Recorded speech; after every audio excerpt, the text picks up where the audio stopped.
not the game. We're talking about practice, man.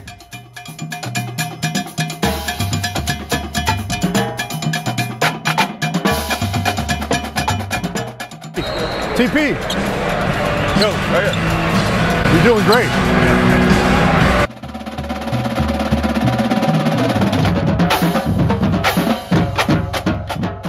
But they are who we thought they were, and we let them off the hook. The playoffs? Don't talk about playoffs. You kidding me?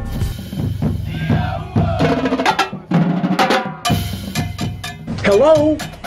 You play to win the game.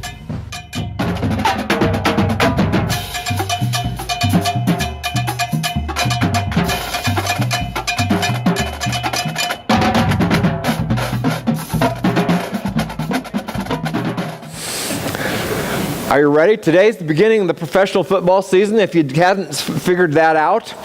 And each team has been spending the last 8 months, they've been drafting new players, repairing old ones, and sending even other older ones out to pasture. And they've spent months on their game plan. And all for what? The goal is to end up at the Super Bowl and to be the winner in Minneapolis on February 4th. Think of that. Minneapolis on February 4th. Oh my goodness. So, some of us have come here bearing our team's colors, hoping that our team's game plan is successful. But I'm still questioning Minneapolis in February. That's a question. So today we're starting this new message series, and we're calling it Game Plan. And I believe, and I know you do too, I believe that you do too, that your life and my life are far more important than sports. And so does God. And when we use the word game to describe our life, it's in no way meant to trivialize anything at all, because it's very important. Everyone is living by a plan for their life, for our life, for your life.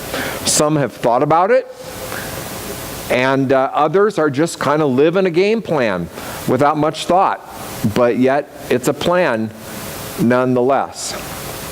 And Jesus has a lot to say about, believe it or not, about the game plan for our life. And much of what he taught, of course, he taught in stories. He taught in what we call parables. And this morning we're going to look at one of those stories, and it's one that maybe we've heard many times before, maybe not. But we're going to look at it from maybe just a slightly different slant. But we're going to read the parable that's commonly called the parable of the prodigal son, or the loving God, loving Father. And it comes from Luke chapter 15. So let's read that together. It says, tax collectors and notorious sinners often came to listen to Jesus teach. This made the Pharisees and teachers of religious law complain that he was associating with such sinful people, even eating with them. So Jesus told them this story. If a man has moving down to verse 11, it says, to illustrate the point further, Jesus told them this story. He said, a man has 2 sons. The younger son told his father, I want my share of your estate now before you die. So his father agreed to divide his wealth between his sons. A few days later, this younger son packed all his belongings and moved to a distant land, and there he wasted all of his money in wild living. About this time, his money ran out, and a great famine swept over the land, and he began to starve. And he persuaded a local farmer to hire him, and the man sent him into the fields to feed the pigs. The young man became so hungry that even the pods he was feeding the pigs looked good to him, but no one gave him anything.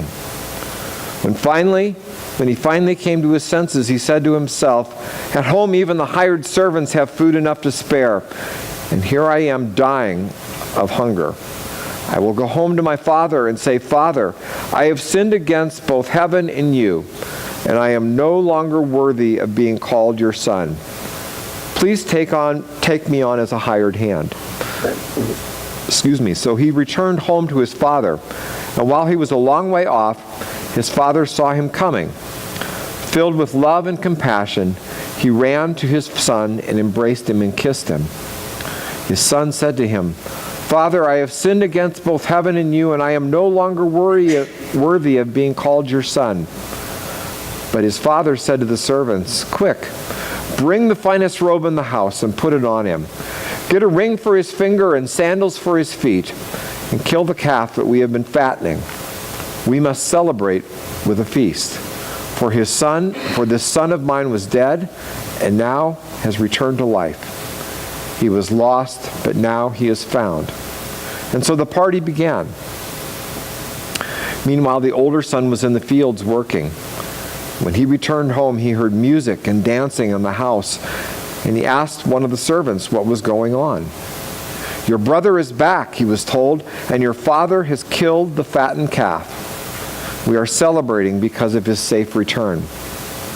The older brother was angry and wouldn't go in. His father came out and begged him, but he replied, "All these years I've slaved for you and never once refused to do a single thing you told me to do. And in all of that time, you never gave me even one young goat for a feast for with my friends. Yet when this son of yours comes back, after squandering your money with prostitutes, you celebrate by killing the fattened calf." His father said to him, "Look, dear son, you've always stayed here with me, by me, and everything I have is yours. We had to celebrate this happy day. For your brother was dead, and now has come back to life. He was lost, but now he's found." Well, let's talk about the story just a little bit. Of course, we know that this father had two sons, and he loved those sons from the moment that they were born. He loved them a lot, evidently. He was a wise and patient man, and yet he was firm and honest. And he loved those young men incredibly. And both of them chose to live by their own plan. The younger brother sort of fits the birth order research. He's a free spirit. He's a party waiting to happen. He probably made everybody laugh and feel good. Yet he was very selfish and very impulsive. The older brother was also very predictable too, wasn't he? Hardworking, reliable, intense, probably got good grades, very sure of himself, judgmental, self-sufficient, and proud too. Little bro and his ways always drove him nuts. So big bro probably attempted to make little bro feel pretty small, pretty inadequate during the whole life. Older bro looked really good on the outside, but once you got up close, he wasn't really that great to be around. Now, in this birth order discussion, there are those of you here today who are middle children, and you're probably feeling pretty good about yourself right now. Pretty good about yourself. Actually, my wife is a middle child, which explains why she's perfect in every way. So that's the explanation. But both of these guys had a game plan. Both of these guys had a game plan. Actually, there's 3 different game plans in this story, and that's what we're going to walk through today. Jesus first focuses on the younger brother, the game plan number 1, I'm going to call it. You see, the younger brother's request for his share of the inheritance was far more than just a debit card transaction. Go down to the local ATM and make a swipe and draw it out. This family obviously had livestock and grain and possessions. And it would take some time to have to go and liquidate them, sell them, so that he could honor the younger son's request. This was a substantial request, and it would have been excruciatingly humiliating for the father to do so, partially because the whole community would know. The young man's plan is to do what? He wanted to take the money and turn his back on his father and get as far away from him as he possibly could. So he went to a distant land. He was laser focused on what he could get, using what his father had given him to fulfill his dreams and his desires in his own way. Things go well for the short term. Life is a big party and full of pleasure and self-indulgence. That is, they go well until what? The money runs out. And his ability to finance his pleasure runs out, as it usually does. And his game plan really did not count on this. It really did not count on this. Not only did the money run out, but a great famine hits. And famines and disasters are bad now, for sure. But in these times that Jesus was talking about, there was no FEMA, no food for the hungry, no Red Cross to help out. When disasters hit, people depended on their families. People depended on their communities to support them. But not the younger brother, at least at first. He gets a job tending pigs to avoid returning home. He didn't want to go home. That's his new plan. But that plan is short-lived. He is so needy that he's almost ready to eat what the pigs are eating. And finally he says, anything is better than this. Anything is better than this. And so he comes up with still another plan. Still another plan. Maybe I can at least get on as a hired hand for my dad. It's much better than this. So he rehearses this conversation that he's going to have with his dad as he walks home.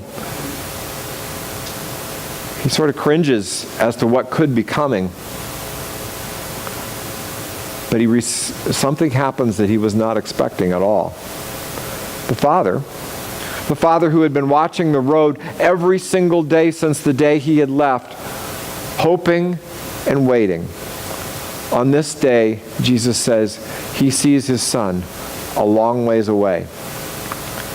He knows his silhouette. He knows the gait to his step. He knows everything about the young man. Everything about the young man because he's his father. And Jesus says it like this. He says, and while he was still a long way off, his father saw him coming, and filled with love and compassion, he ran to his son and embraced him and kissed him.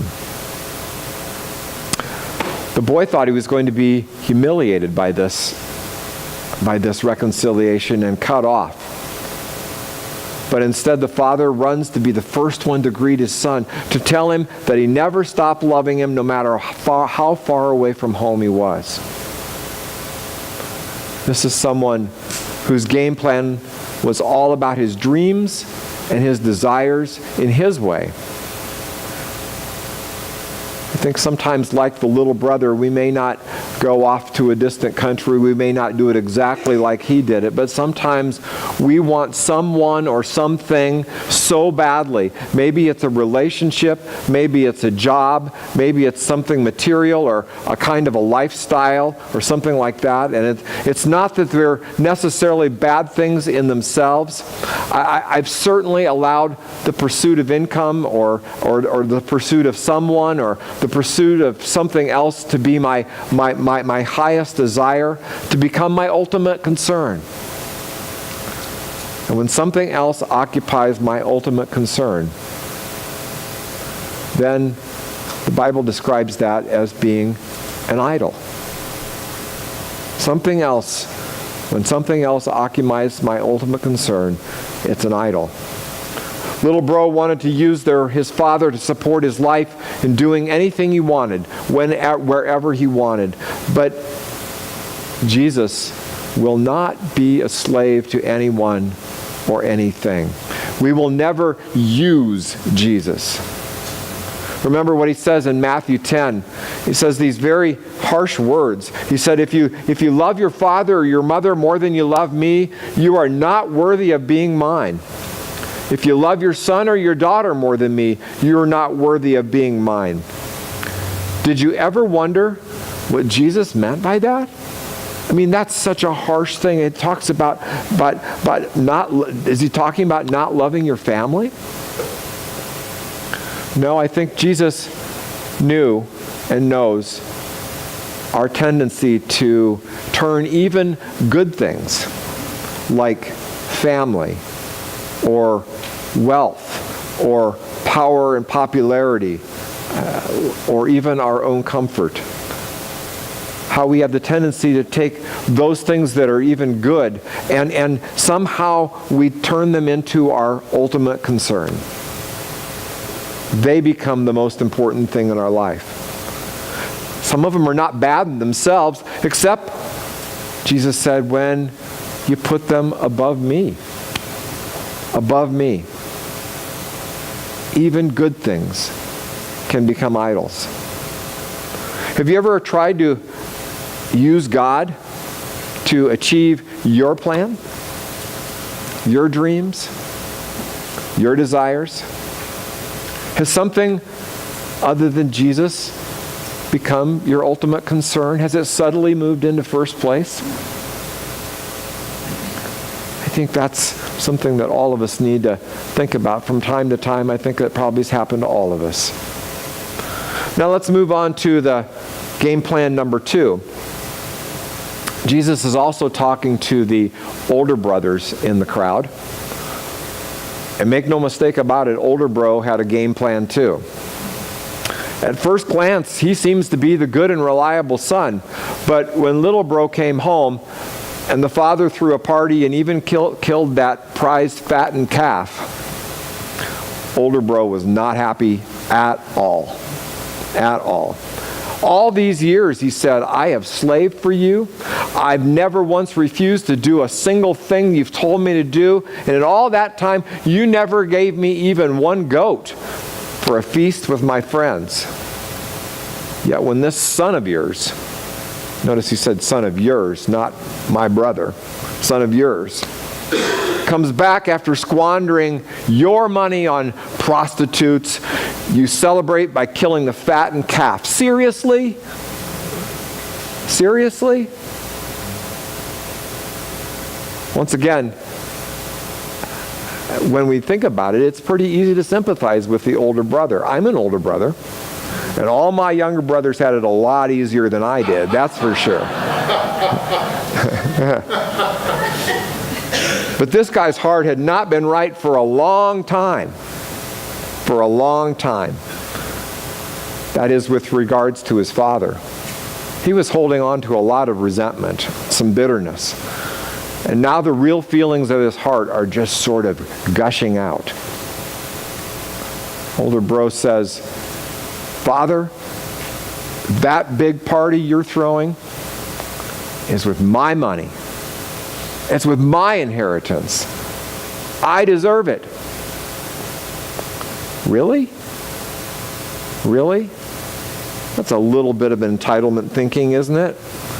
Inside his heart, the older bro is thinking, little bro was able to go out and have all the fun, and I stayed home and slaved here with you, Dad. Didn't you see how much I've done for you? When do I get my fun? When do I get my time of fun? How about you? Have you ever felt like you were laboring alone rather than serving the Lord? Like everyone else seems to be having all the fun and like you've lost the joy of serving? Game plan number 3. The father responds and reveals his game plan in just a very few words. And this is really the plan that we're going to be looking at over the next few weeks. I've paraphrased it a little bit, but just listen to once again what the father said. It said, Jesus said, my son, don't you realize that to live at home with me, to exchange love with me, to share all things with me, to walk together with me through life, that's the greatest gift I have to give to you. What I've been offering you all these years is not the land, it's not the house, it's not the money, it's not the possessions, it's not the clothes, it's not the ring, it's not even the fattened calf. He said, it's me. It's me. Jesus is offering himself.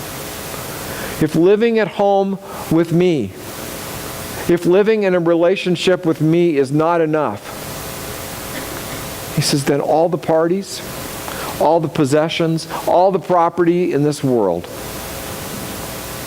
it'll never satisfy you.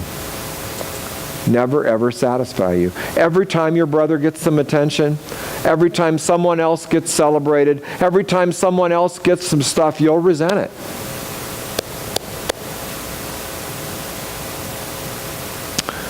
Neither of these sons were very much interested in a relationship with their father.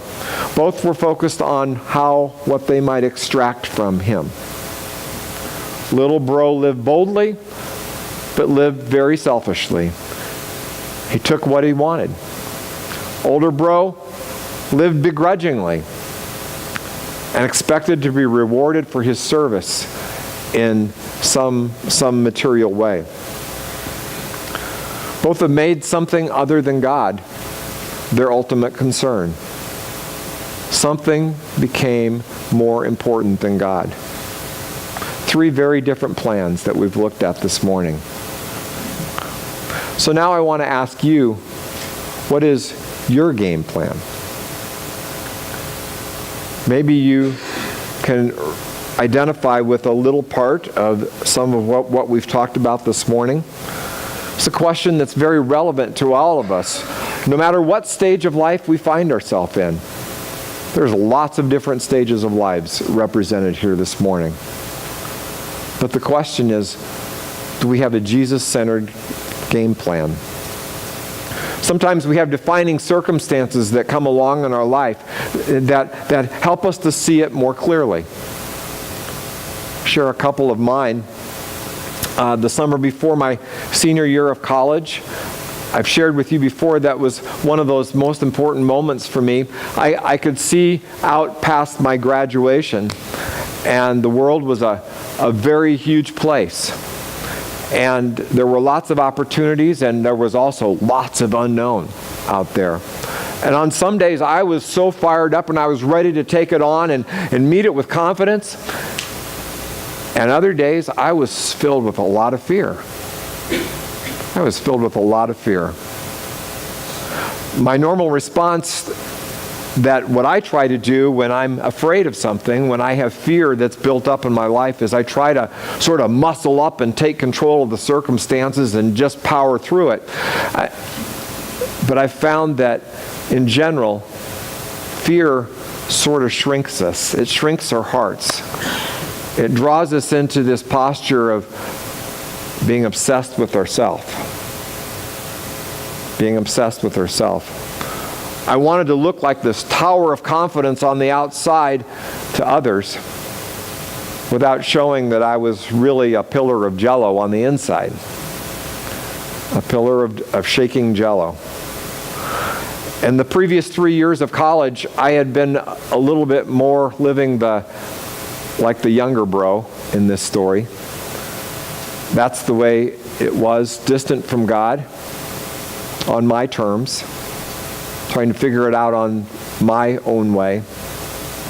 But somehow this was a very critical time for me, and God made it so that I met some of the Christian community in my college. I didn't even know they existed before that. Through their new friendship, God reignited my faith and my passion to connect with Him. And though none of my circumstances had changed, I was still graduating, and the world was still a big place out there, but somehow it looked different. I remember starting something that people all the time talk about as being such an important part of a daily practice. I started reading the Bible. I started seeing how good God is. I remember coming across a couple specific verses and even memorizing them as God's promise to me for this particular time frame in my life. That He knew my future. He knew what my game plan was. The ones maybe you've heard before, Jeremiah 29:11 says, "For I know the plans I have for you, declares the Lord. Plans for welfare and not for evil, to give you a hope and a future." Proverbs 3:5 and 6, "Trust in the Lord with all your heart, and do not rely on your own understanding. In all your ways acknowledge him, and he will direct your paths. Now, another chapter has come upon me and us as a family, and I'm reminded one thing for sure, that life goes very quickly. Very quickly. Looking back, I realize there have been many more stages and chapters of life than sometimes I really want to admit along the way. But one of the benefits of having gone through all these chapters and stages in my life, as I've seen where God has proven to be rock solid, faithful in every single one. And so now I see the future somewhat differently. It doesn't look quite as fearful as it once did when I was in college. Maybe I've learned a few things over the year. I know over the years, one of the things I know is I'm just as passionate, probably more passionate about making sure that I'm out there serving and reaching out to people who don't have a faith in Christ and people who are under-resourced. That's part of how God's wired me up. I think that's how God's wired many of us up. We can't reach everyone, but by golly, with God's help, nothing's impossible. That's the way I always look at it. Even more, I've also learned that for God to use me most effectively to overcome what's wrong in the world, what's wrong around me, and to make it a better place, the place that has to start is right here. I need to know the love of Jesus in a profound way in my heart. And maybe one of the critical questions that from time to time I ask myself is this one. Am I experiencing the joy of the Lord right now? Am I experiencing the joy of the Lord right now? Because you see, the most critical thing that I can do is to arrange my life, or to arrange my schedule in such a way that I'm experiencing the joy of the Lord. We're going to talk about this a little bit later on the week that we've entitled Practice. For me, that involves something that used to be very hard for me. By nature, I'm not a quiet person. And getting quiet and getting still before God was always very hard for me. And now I found out that I absolutely love this time. I love this time. When I'm quiet, I become very aware of the junk that's inside of me. I become very aware of the fears that are still there, the ones that are lurking there for today. God sort of leads me through looking at what's taking place, my sin, my anger, my insecurities, my guilt. When I'm going at 90 miles an hour, those get really glossed over and really pushed to the background, and life becomes a blur. But when you're quiet, and when you're not rushed, Jesus can deal with you in those moments. He does with me. And Jesus is able to give me the assurance of His grace and to set me free